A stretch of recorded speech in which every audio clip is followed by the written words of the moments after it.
Hey my journaling friends, it's Michelle from Sweet Kisses. Welcome back to my channel and welcome to this Q&A video. A lot of my wonderful Instagram friends and Patreon members have submitted some great questions that I can't wait to get into. We have probably like a good 20 plus questions. So I would highly recommend that you get your favorite journal, pull up a chair, get cozy, get your favorite cup of coffee or tea, and we'll get started. By the way, my favorite tea has been this. This is the full picture. This is the Numi Jasmine green tea. I love drinking this in the afternoon. It just smells so good. The floral scent just kind of boosts my mood and gets me in that like relaxed state of mind. So if you like green tea, you might want to check this out. Okay, we are like diving in and getting juicy right away here. So Catherine, she is one of my lovely Patreon members. Hi Catherine. She asks, I'd love to know more about your spiritual side and how this relates to your journaling. Do you have a spiritual journal or a prayer journal? So I wouldn't say that I have a dedicated, well, maybe I do. Remember that gratitude setup that I shared? I will put the card up here if you haven't seen it. I guess that was kind of like my dedicated journal or prayer. Well, I had more than prayers. I had more like just my daily gratitudes and notes to self. But I'm using now these little mini composition notebooks. So I will be writing down my daily gifts and things that I just appreciate and the little hidden blessings in my day-to-day life. So yes, once I'm comfortable with this second version, I will be happy to share that with you. But for now, if you would like a full flip through, I would refer back to the card up here for the previous gratitude journal setup. Now, as far as my spiritual side, I do notice that in my journalings, I incorporate a lot of my spiritual beliefs within my pages. And I do believe in a higher force, whether you call it universe, God, Buddha, Allah, whatever resonates with you. I do believe, yes, in a higher force that I incorporate within my writings. So maybe in another video I can expand on this and a lot of profound experiences that I've come across, especially within the last year. You guys, there's just some crazy stories, but maybe that's for another video because I could just go on and on. But yes to all of this. Deborah, she asks, what happened to your beautiful Giglio leather covers? Which ones do you still love and use, and which ones have been given a new home? Deborah, my Giglio covers have all been rehomed, and I do not have any at the moment. I did love the Giglio leather covers, but I just wasn't finding myself using them a lot. I don't know if you guys are like this too, but I felt like because I invested like so much money into them, they were just so precious to me, and I was very like careful and delicate, and I didn't want to mess them up. So I figured, you know what, if I'm not even going to throw them around and use them to the fullest abilities, then what's the point of even having them? So I rather just resell them to someone that will use them and love them and just, not be afraid of using the beautiful covers. So yes, that answers that. Ellen, she asked, a little while ago, you featured a large soft cover notebook, I think, that you ended up using for more personal journaling. Do you still use it? Do you have a particular way of formatting your personal journaling to help you receive clarity? Or do you just do free writing until you let it all out? I'm more of a personal journaling person, so I love hearing how other people do it. Hi, Ellen. She's another one of my Patreon members. I think the large soft cover notebook you're referring to was in one of my exclusive private videos. And no, I do not use this anymore, just because I found and I think it's the Exceed soft cover you're referring to. It was like the extra large cover. And the reason why I don't use that is because I fell in love with the Moleskine Expanded. At the time when I came across that cover, I did not I don't think Moleskine released the expanded version yet, but ever since I found out about the Moleskine expanded thicker notebooks, I transitioned into this. So I don't use that large soft cover anymore. However, to answer your other questions, do you have a particular way of formatting your personal journaling to help you receive clarity, or do you just do free writing? Yes, I just do free writing. It's just kind of whatever comes to mind, I just throw onto the page. So let me show you. Now, I do incorporate some type of format when I am more like art journaling. If I know there's like a quote that I would like, then I kind of visualize where I want the layout and how the how some of my writings are going to fall onto the page. But if I'm just going to be writing from my soul, then basically no, there's really no format. It just kind of lays onto the page like this. And I just kind of break them up a little bit in little groups. But yeah, this is pretty much my form of journaling. Just put it all out onto the page. Now, if there's anything that I want to highlight, or if there's like a quote that I want to stick out, then a format I will use is to block off or section off the sentence or the paragraph, or I will put in bold that particular quote to kind of catch my eye. Hope that answers your question, Ellen. And Carolyn asks, do you or can you do a full journal spread with the opposite hand you write with? How are you liking the B6 Slim Midori notebook? So I don't know if this is a request, Carolyn, but naturally I can't use my left or the opposite hand. I can try, but I could maybe do some light sketching, but I don't really exercise that practice with my left hand. I should, but I'm a righty. So, and for my B6 Slim Midori notebook, yeah, I'm still liking it. For those that don't know, earlier last month, I actually came across a really good deal. I got a 3-pack of these B6 Slim size. I will link these down below if you're interested, but it came with a free little pen that the Amazon seller incorporated. So I really like this set here. But the reason why I got the B6 notebook was to fit within this Chic Sparrow B6 Slim folio that I was gifted. So I believe this particular leather is the Road Runner. So it has like these markings already on here, and it has that worn-in rustic look. So when I received it, I really liked this size because it's not as big as the Moleskine. So it's not as big as like an A5, but it's not as small as an A6. It's kind of like in between. So I did start journaling in here, but you know, I didn't really dedicate this to anything exclusive, just playing with my fountain pen, which I am loving. So, but yes, I do like the size.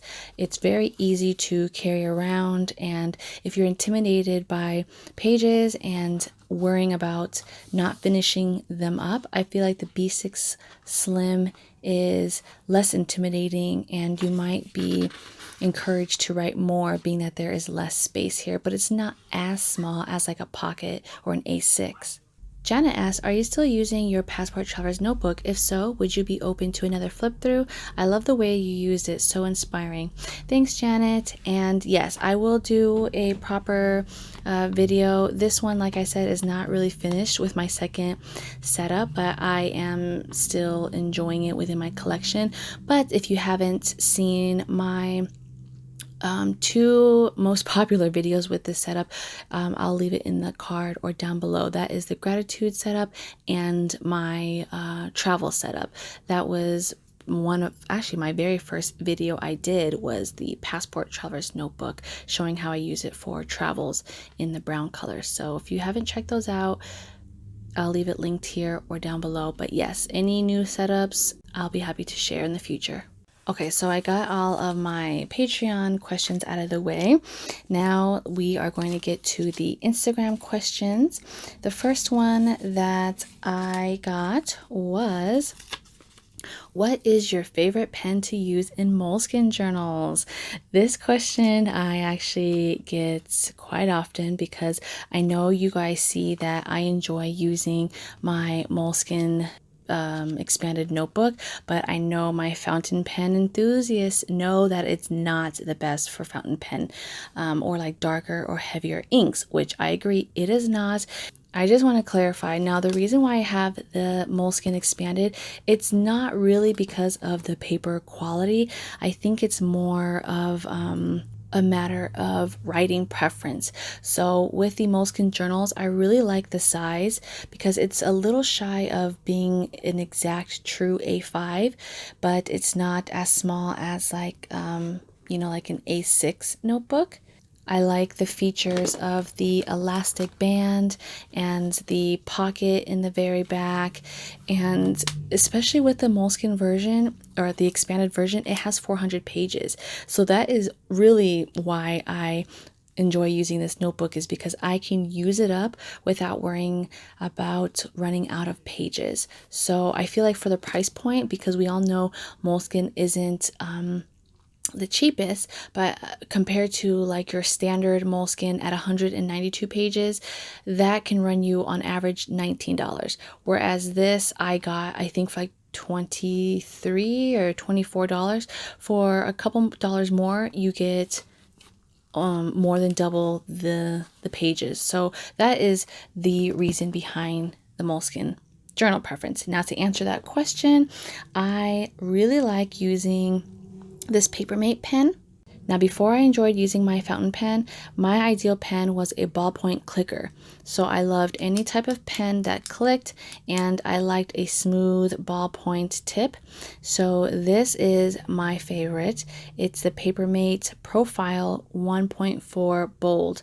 So it has the thick tip here, as you can see, the little ball. There we go. And it writes really smooth.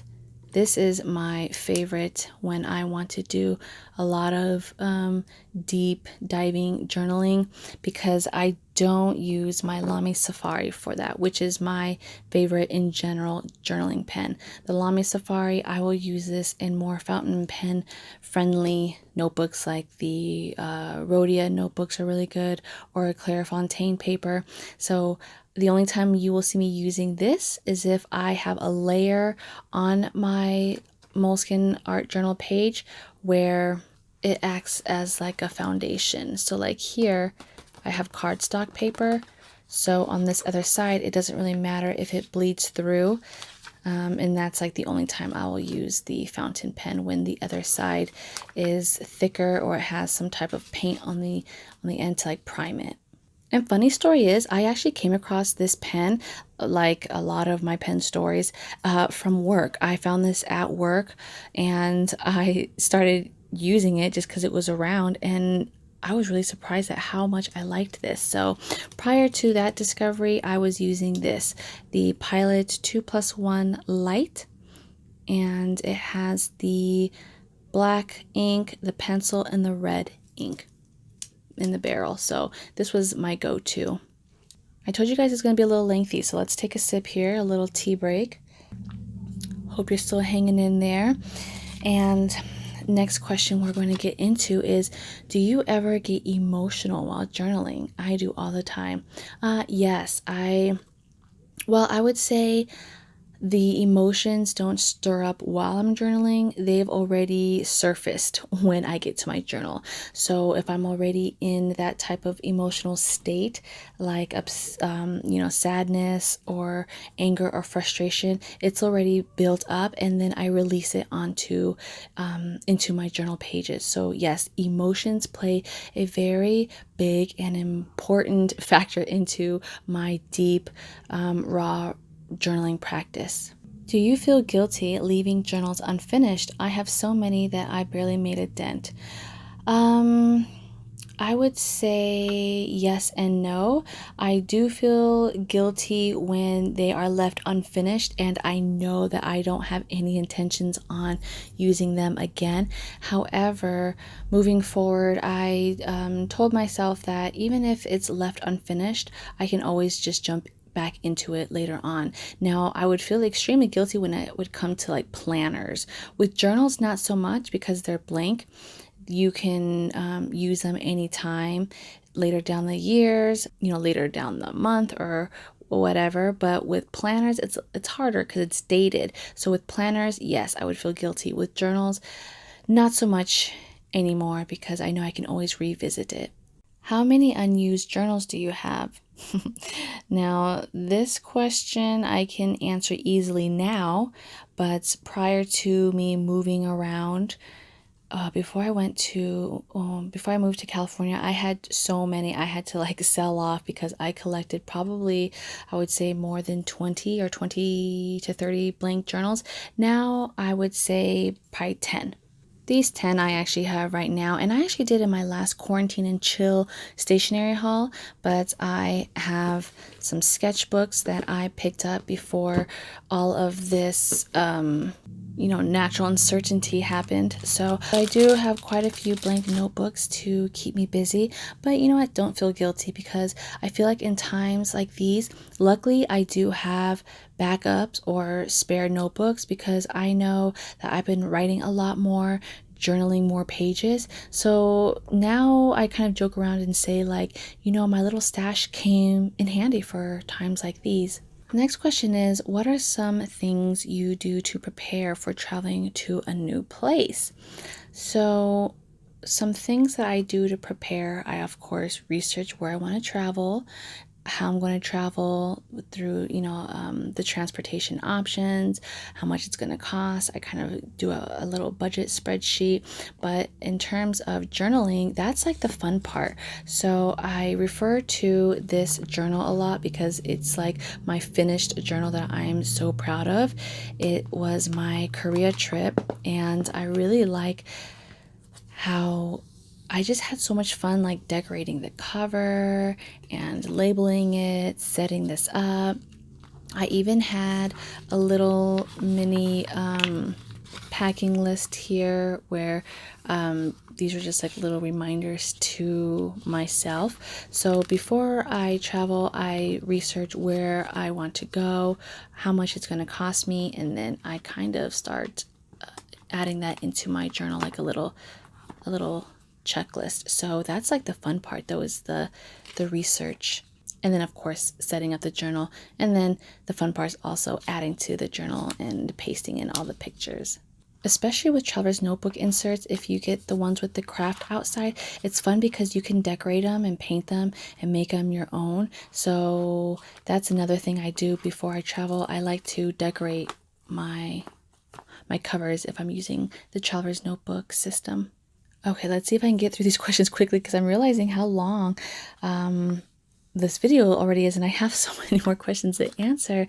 But next one is, how do you use and track several notebooks and planners? Track, I don't really need to track them because the ones that I use regularly or the ones that I pull from, they already sit on my desk. So that's pretty easy for me to reach for. Where did you get your alpha stamps, and best way to store and use wooden stamps like yours? So for my alpha stamps, this one was from Target, I believe, in their dollar section. So Target has a dollar section, but they have stationery goods that range from $1 to up to like $5. I think this was a $3 set. And yeah, I've had this for years. And then this one is from Michaels.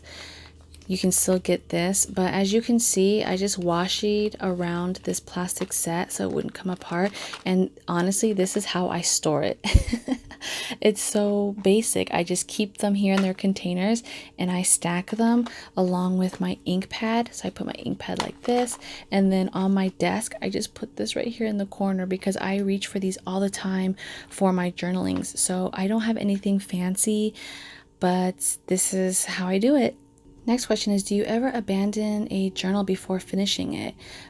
Before in the past, yes, it would happen. But now, especially since I've been enjoying my Moleskine Expanded. That was another kind of a commitment that I made to myself, was that if I'm going to have a journal that has all these pages, there's no reason for me to abandon it, because I can start it as an art journal. If I don't like it, I can section it off and continue it as a writing journal. If I don't like the writing journal, I can switch back to like art journal, watercolor, mixed media, whatever it may be. So when I got this, I really had no excuse to jump out of this journal, because it had so many pages, and because it had so many blank pages, I knew I would feel guilty if I hopped out.